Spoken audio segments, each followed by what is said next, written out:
Good afternoon, President Moon, trustees, Provost Chennai, esteemed deans and faculty, proud parents, and most importantly, the graduating class of 2025.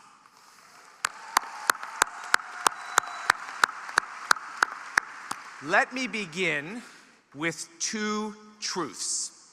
First, you've earned this moment through effort, commitment, and heart. Congratulations on this momentous achievement. And second, you probably won't remember what I say today. Trust me, I've been there. I've sat through my undergraduate ceremony, then again for my MD, years later my PhD, and even my MBA. And I wish I could tell you I remembered something profound from one of those esteemed speakers. And it's not because their words didn't matter. It's because my mind, like yours today, was focused on what came next, on the excitement and the worry, the responsibility of what I was about to step into as a graduate. What I do remember are the proud feelings of those days, that sense that I was about to go out into the world with this education that had been entrusted to me, and that it was now my job to find a way to use it, to find my purpose, and in doing so, to make the world a little bit better. So perhaps to keep your attention off the future for just a few minutes, let me at least offer you something honest, something real, something I've learned not in a classroom or in a boardroom, but deep in the heart of the operating room. And not just any OR. Operating room number 6. The room I operated in for nearly 16 years at Nicholas Children's Hospital. Over time, I came to realize that the OR isn't just a place of science.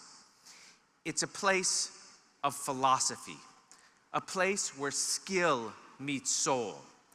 And for those of us, and I know many of you will be, for those of us who are privileged to work inside those walls, there is a shared experience. That experience is best captured in a language of its own, through aphorisms, simple sayings passed from one member of our tribe to another, phrases that transcend their often childlike simplicity. These types of sayings run deep through many of our most challenging professions. Navy SEALs have dozens of them. The only easy day was yesterday. Pilots love to say, takeoffs are optional. Landings are mandatory. And kindergarten teachers will say that teaching kids to count is fine, but teaching them what counts is what matters. And surgeons, well, we have our own truths too.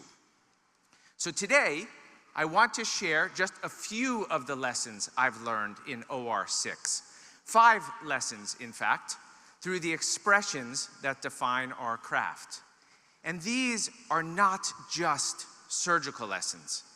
They are life lessons.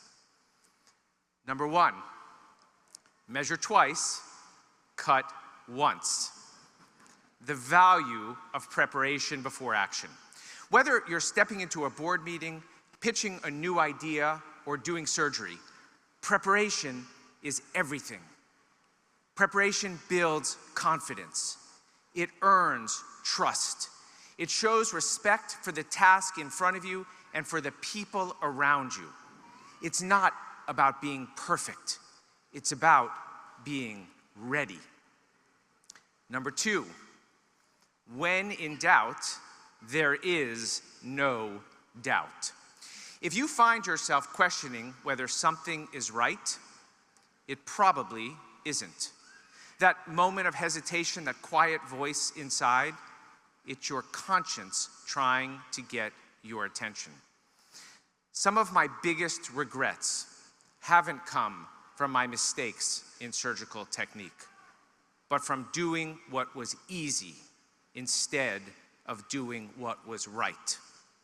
In life, in leadership, in relationships, if you have to convince yourself it's okay, it probably isn't. When in doubt, don't dismiss. Listen, pause, and choose the higher road.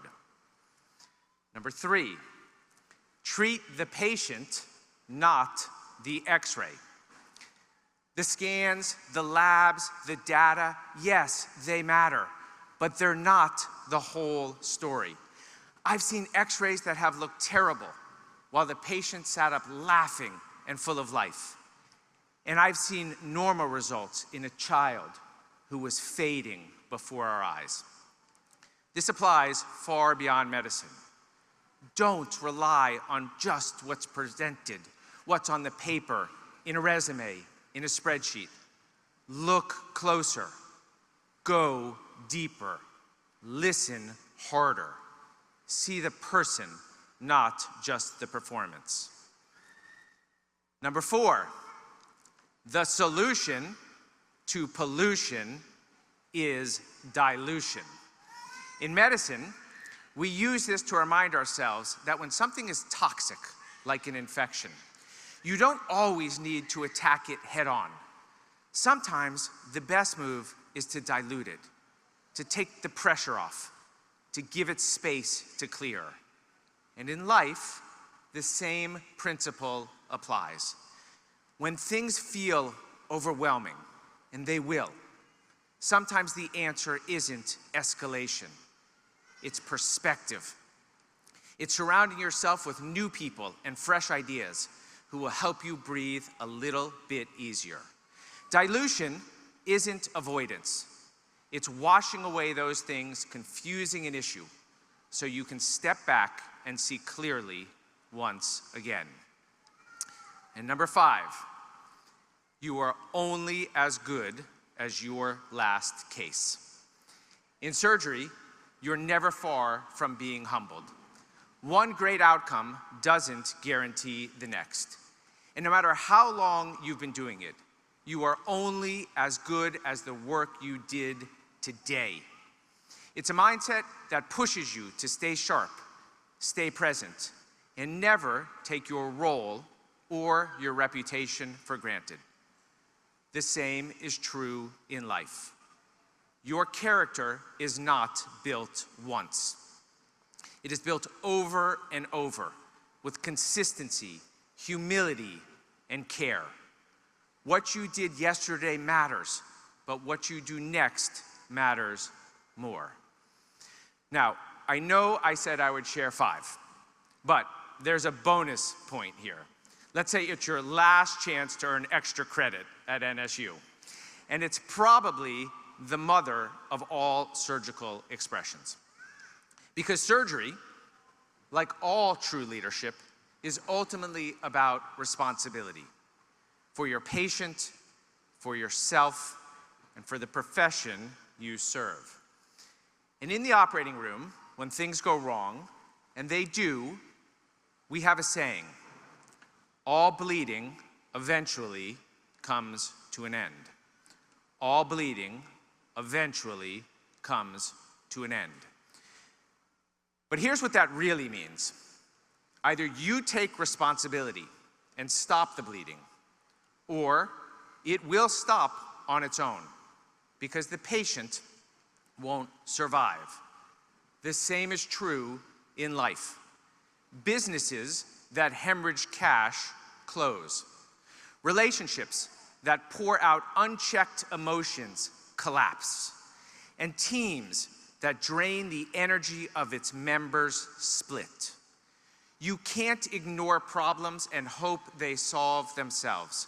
You can't delay action and pretend that's leadership. Taking responsibility early, honestly, and fully is how you save what matters. So yes, all bleeding eventually comes to an end. The question is, will it be because you fixed it or because you didn't? Class of 2025, as you leave this arena and step into a world that desperately needs your talent, your voice, and your leadership, remember this. You are NSU sharks. So rise to the responsibility. Be prepared. Do the hard work before the moment demands it. Act without hesitation when you know the right thing to do. See the full picture, not just the data, not just the surface, but the human story beneath it. Surround yourself with people of purpose and integrity and let them dilute out the noise, the negativity, the distractions. Strive for excellence, but don't wait for perfect. And no matter how far you rise, stay humble. Because in the end, the real mark of greatness isn't in what you achieve, it's in how you show up, how you care, and how you carry the responsibility that comes with the privilege of your education. So go out there, lead with skill, live with purpose, make us proud. And always remember, as sharks, forward we swim. Congratulations, class of 2025.